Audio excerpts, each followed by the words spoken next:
Alhamdulillahi Rabbil Alameen. As-salatu was-salamu ala khatamin nabiyyin wa ala alihi wa sahbihi ajma'in amma ba'd. فأعوذ بالله من الشيطان الرجيم بسم الله الرحمن الرحيم قال الله تعالى في سورة يونس ألا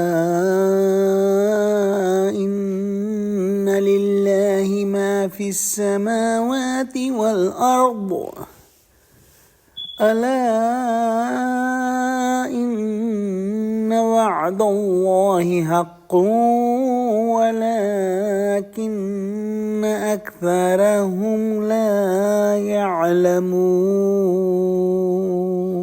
Translation: No doubt all that is in the heavens and in earth belongs to Allah. Promise of Allah is indeed true, though most of them do not have the knowledge. In the next ayah, Allah subhanahu wa ta'ala says, هُوَ يُحْيِي وَيُمِيتُ وَإِلَيْهِ تُرْجَعُونَ.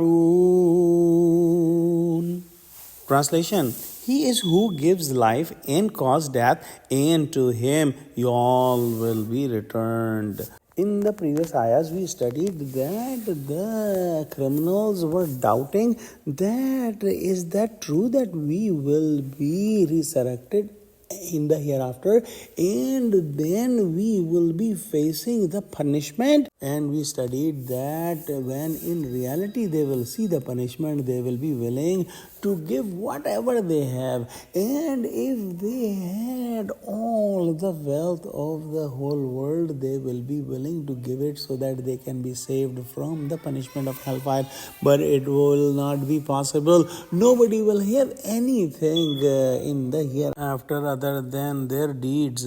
And even if they had all the wealth of the world, it will not be taken from them as a ransom money. So this is the time to act when we are alive in this world and get ready and prepare ourselves for the hereafter. In today's ayahs, Allah subhanahu wa ta'ala has mentioned that Allah subhanahu wa ta'ala is the only owner of this entire universe, and He is the only one whose order is in place in the whole universe. Allah subhanahu wa ta'ala is in total control, and it is impossible that somebody can run away from Allah subhanahu wa ta'ala. Any criminal can go away or save himself or herself by using any resource, any money, anything.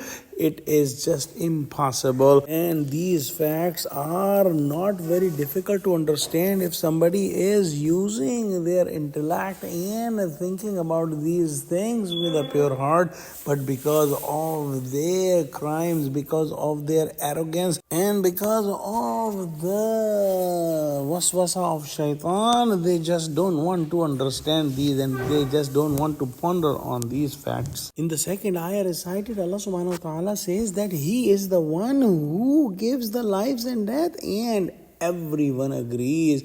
No one can claim that they are alive because of themselves. If they think about their existence, they can go back to a certain point, and beyond that they cannot go back. And they have to say that they were created by someone, and that entity is no one other than Allah subhanahu wa ta'ala, who is in total control, who is all-knowing, all-powerful. And also we all know that we all will die and we all will be nothing one day. Even the richest and healthiest and the most powerful person on the earth will admit that one day he will die. So how come it is difficult for them to understand that the one who created you the first time, the one who will cause you to die, how it could be any difficult for Him to resurrect you, to recreate you? And if we ponder on these facts, we will realize that this is very possible.